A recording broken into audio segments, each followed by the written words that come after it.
Okay, well, that's a way more common problem than people think. Yeah. You know, and it's interesting because you hear this, all we hear about, not all we hear about. Much of what we hear about is the dominant rape culture, you know, and the implication is hyper-confident, tyrannical males preying on women. It's like, well, there are a handful of men like that. They're psychopathic. There are definitely men like that. But the terrorized type is way, way more common.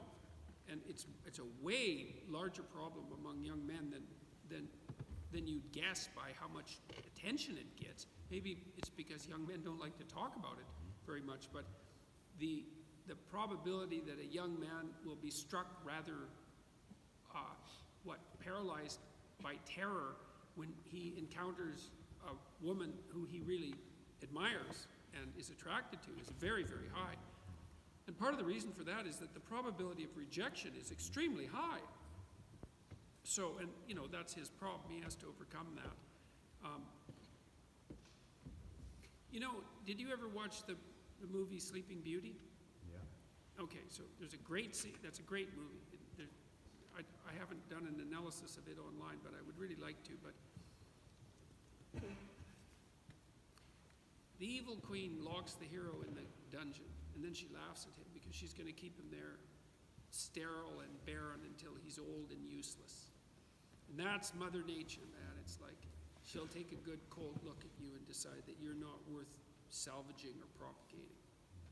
And so, and that's a very highly probable outcome for men, by the way, because you have twice as many female ancestors as male ancestors. So males fail at reproducing at twice the rate of females, right? It's a big difference.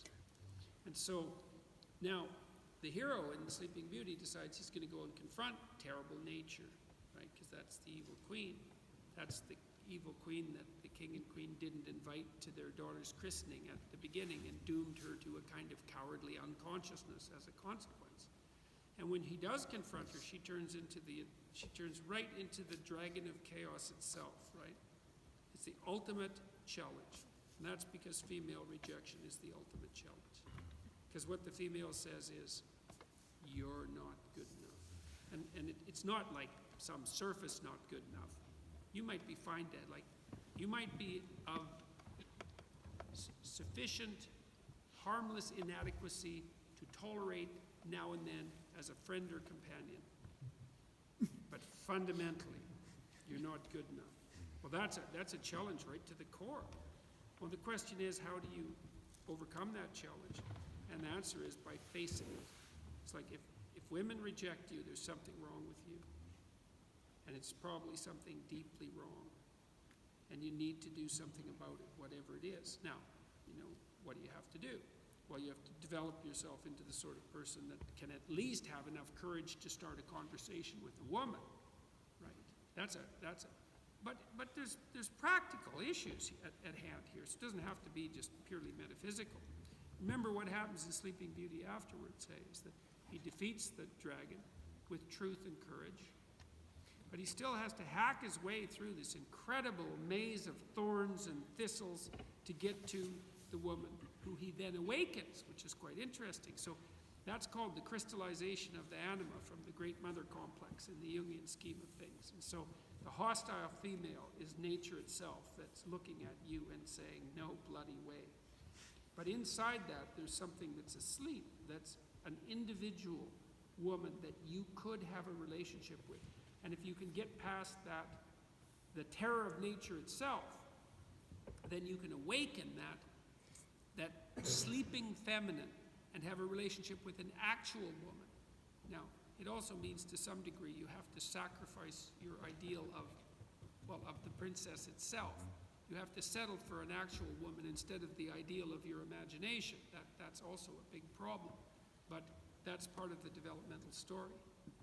And so what men have to do is they have to pay attention to the signals that they're receiving from women. Because if 1,000 women think that you're not who you should be, then they're right. That's nature itself rendering its judgment. And it's no bloody wonder that people shrink away from that, because it's a fundamental judgment. creature such as you should not be allowed to propagate. Right? There's nothing more cutting than that. But it's also salutary. So, you know, and some of these pickup guys, they play with this, and they're actually quite smart about it. So I had one guy in my clinical practice who was trying to put himself together. He did a pretty good job, you know. He got a hell of a lot tougher with his disciplinary practices. He sort of started out in one of these pickup crowds. And he had a men's group, and one of the things that they had their young men do was ask 50 women in one day for their phone numbers. Very, very smart. It's exposure training. You know, it's like, of course you're terrified. What the hell's your point? It's like, well, by the 40th woman, you're going to be somewhat less terrified. And so, and you need that. You need that. You need to be able to tolerate the rejection and learn from it. And so, whatever encouragement can be put forward to allow that to happen in some quasi-civilized way, so much the better. Then you can look at it a simpler way. Learn to dance, for Christ's sake, so you're not such a klutz. Well, that's something, man. See if you can figure out how to dress so you don't look like a 10-year-old that's been inflated with a bicycle pump. Little bit of grooming doesn't hurt. It doesn't hurt to have something to bring to the table. It's like, well, you look at yourself and think, well, why should a woman that I would like me?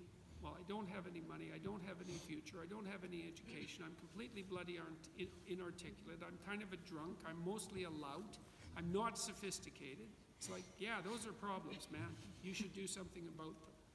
And so that's part of the pursuit of an ideal. And it's not hard if you're in rough shape to formulate an ideal that's somewhat better than you are. That's a good start. But the pathway that takes you down the road to bitterness towards women, that's not a good idea, because 1,000 women, the judgment of 1,000 women about you, roughly speaking, unless they're a mob, is always right.